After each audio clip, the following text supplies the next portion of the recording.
WikiLeaks in 2010 released a CIA report that outlined the propaganda strategy for the West in Afghanistan. And basically, it's exactly the thing that we've been warning you about every step of the way. So take a look at this.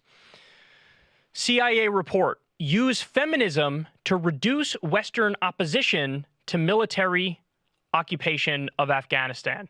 Now, they go on to say they're specifically talking about in France and Germany. Germany, it was like the fear of refugees that they wanted to use. And when it came to France, they wanted to use feminism. So this is a way, this is very important. I need everybody to understand this. This is a way you co-opt leftist issues towards imperialistic ends. You understand that? Co-opt left issues for imperialist ends. So the idea is, oh, the reason why we're there is so humanitarian and altruistic and pro-freedom and pro-human rights. What about the women? And what about the girls? That was never the point of us going there, ever. The original thing we were told was get Osama bin Laden and get Al-Qaeda. Okay, mission accomplished as of a decade ago. But we stayed there a decade longer. Why? Well, that's when they trot out this propaganda to say, well, it's cool, it's cool, it's cool. Sure, the thing that we said we were there for, that's the thing that we got, we mission accomplished, check, but we got to stay because of reasons and stuff and things, and I care about the broads, bro. What do you want me to tell you? Somebody's got to protect the broads from the big bad Taliban. You have to have oatmeal for brains to think why we're there has anything to do with that.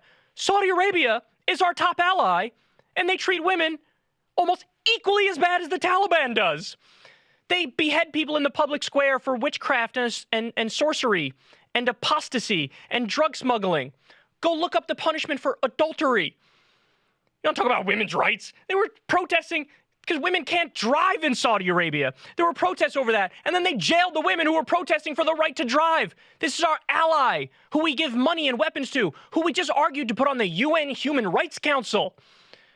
So you think we believe it's about the women? We got to protect the women, bro. We got to save the women. Again, don't let them co-opt humanitarian instincts for nefarious ends. They're always going to get clever. They're always going to get crafty. It's the establishment. They have billions of dollars behind it. You think they can't cook up something that appeals to liberals and leftists? Of course they can. Don't fall for it. And again, this is a report from a decade ago from WikiLeaks. Gee, I wonder why they're going after Julian Assange as aggressively as they are. Because he's exposing the frauds for what they are. Women's rights. We're there for women's rights. What a joke. By the way, wall-to-wall propaganda now I'm seeing on Afghanistan in the same way. There are women in Kabul who are basically saying, you got to come back in. There's a underground gay group in Afghanistan that's like, you got to come back in because what the Taliban's going to do. Notice, they don't highlight gay groups in Saudi Arabia who would say the same thing, because they don't want to agitate for military invasion of Saudi Arabia because they're our ally.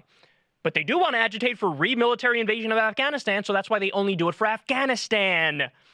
God, this drives me crazy, man. All this drives me crazy. And by the way, if you're going to talk about all the disasters as we're getting out, you got to talk about all the disasters when we were there. And there were way more disasters over the 20 years when we were there. But that got a total pass. We're going to cover a segment in the next show. I don't have the numbers in front of me right now, but when I was talking to Crystal the other day, I said, I bet you that over the course of the entire Afghanistan war, there was some time frame, I don't know when, but if somebody looks into this, I'm sure there was some time frame that none of the media outlets talked about Afghanistan for a full year. A full year. So now when we're getting out, oh my God, look at every little thing that's happening and look at it under this microscope and look at how we can criticize this in a million different ways. When we're there and there's corruption and there's grifting and there's war profiteering and there's killing civilians and there's total boondoggle, they could go a whole year without even mentioning that, hey, by the way, we're at war and it's costing you $2 trillion, American taxpayer. That was my prediction. I said they probably went a year without bringing it up on any of the networks. Now, I don't know if I was exactly correct in that, but a new report came out, and I'll tell you this. The point of they hardly talked about the war at all when we were actually in it, that is undeniably true. And again, I'll have the numbers for you in our next show in a separate segment. But here you have it. WikiLeaks leaking the CIA report. And by the way, you see the CIA still doing this today. Remember the whole thing? They just had this woke CIA ad that they ran that we dunked on and many others dunked on, where some woman was like, I have generalized anxiety disorder and I'm Latinx and I'm in the CIA. And it's an attempt to make, identity-focused leftists go, yay, yes, queen, you're a girl boss. Go press the button on that Predator drone and kill a baby overseas, yes. Fuck off. Ridiculous. So there you have it. WikiLeaks knocked it out of the park, and I have to remind you of this stuff because, again, you see the propaganda being poured on so heavy today. Hey, y'all, do me a favor and like and subscribe. It helps out big time in the algorithm. Click the bell as well for notifications when videos drop, and watch that video on screen right now. You know you want to.